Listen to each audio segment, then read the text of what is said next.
questions 4.4, the fundamental theorem of calculus.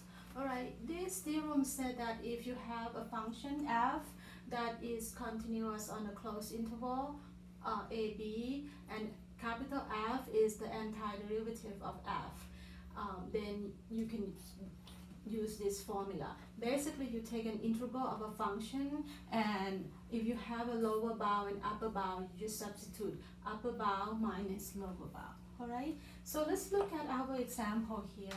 The first example, I have an integral from 0 to 2 of 6x dx. My 0 is my a, my 2 is my b, and this is my function dx. So I'm going to take an integral. If I take an integral of this, I'm going to have 6x squared over 2, and then from 0 to 2. Alright, then let me reduce this a little bit. 2 go into 6 3 times, so you have 3x squared from 0 to 2. Then I'm going to have upper bound is 2, lower bound is 0. I'm going to substitute 2 for x, so I have 3 times 2 squared minus 3 times 0 squared, as the theorem said. Okay, you substitute the upper bound and lower bound. This term is just going to go to 0, and then I'm going to have 3 times 4, which is 12. Alright, so let's look at the next one. The next one, I have an integral from 0 to pi, 1 plus psi of x dx. So if you take an integral of 1, you will have x. Integral of psi of x will be negative cosine of x, and from 0 to pi. The upper bound is pi, the lower bound is 0. So I'm going to have pi minus cosine of pi for the upper bound. For the lower bound, I will have 0 minus cosine of 0. Right? So let's simplify this.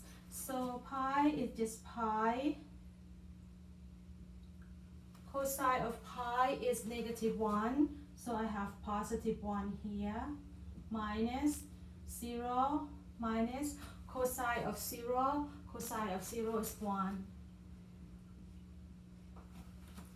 Simplify it a little bit, so I would have pi plus 1 minus times minus is plus, so it would be pi plus 2. Right? Let's look at the next example. The next example, it doesn't look nice. So first thing I'm going to do, I'm going to rewrite it.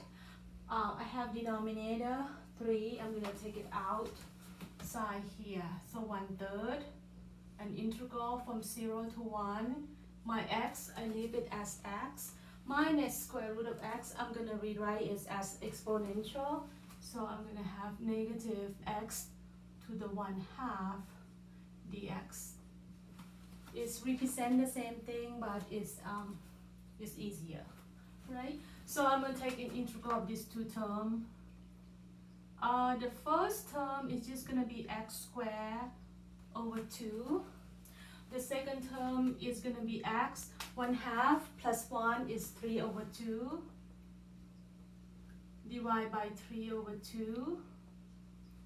And my integral is from 0 to 1. So I'm going to substitute the upper bound minus the lower bound. So I'm going to have 1/3. The first term I'm going to have 1 squared is 1/2. Still 1 to the 3/2 is still 1.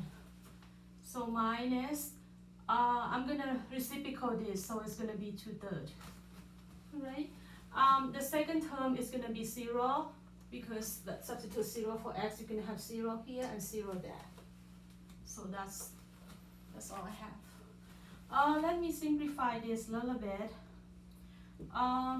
LCM should be 6, so it's 3 minus 4.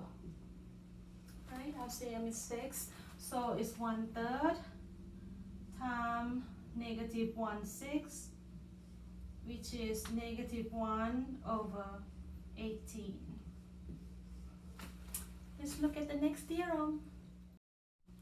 Hi everyone, let's finish our last section of 4.4 here.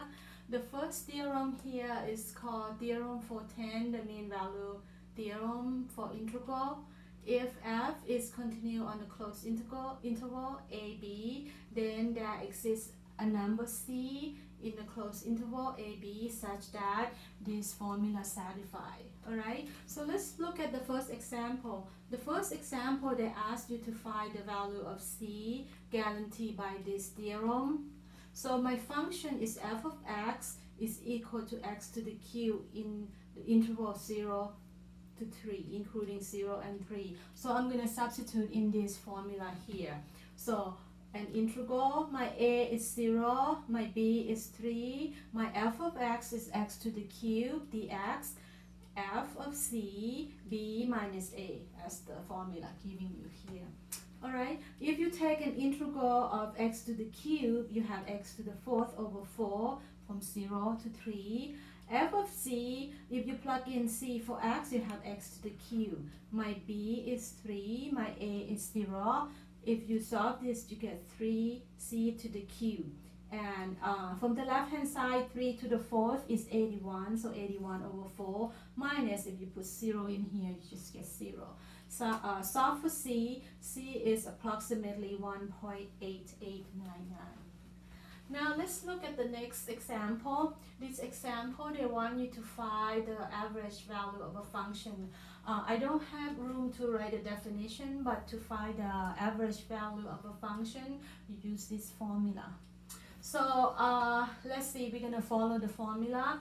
1 over my b is 1, my a is 0, an integral from a to b, my f of x is x to the cube dx. Alright, so the first part here is just 1. Take an integral of x to the cube is x to the 4th over 4. Upper bound is 1, lower bound is 0, so you just have 1/4 minus 0, which is 1/4. Alright, so let's look at application. Now when you solve application, you might have to read it 2 or 3 times or as many times as you have to. Ask yourself, what are they asking, what are they giving, which formula you're going to apply, and how do you get to the answer. Let's read the question together.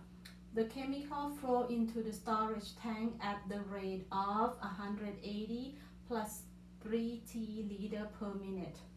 So this is the rate, alright? The rate basically is the derivative.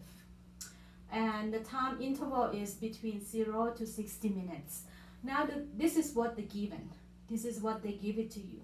Now the question is, find the amount of chemical. They want you to find the amount of chemical that flow into the tank during the first 20 minutes. Only the first 20 minutes. So the rate here is derivative. So I call it C palm of t is the rate at which the chemical flow in the tank at time t. Now, if you take an integral of this, you will get C of t, which is the amount of chemical in the tank at time t, which what they're asking for. So basically, you have to take an integral of this function. So I'm taking integral of it, but they ask for the first 20 minutes. So the first 20 minutes is mean from 0 to 20. So my integral from 0 to 20 of a function 180 plus 3t dt. If you take an integral of 180, you get 180t. Take integral of 3t, you get 3 over 2t squared. And the upper bound is 20, the lower bound is 0. If you substitute 20 in here, you should get 3600, and 20 in here, you should get 600. If you substitute 0 in this, you just get 0. Add the two numbers together, you should get 4,200 liters. Alright, we finished 4.4. See you next time.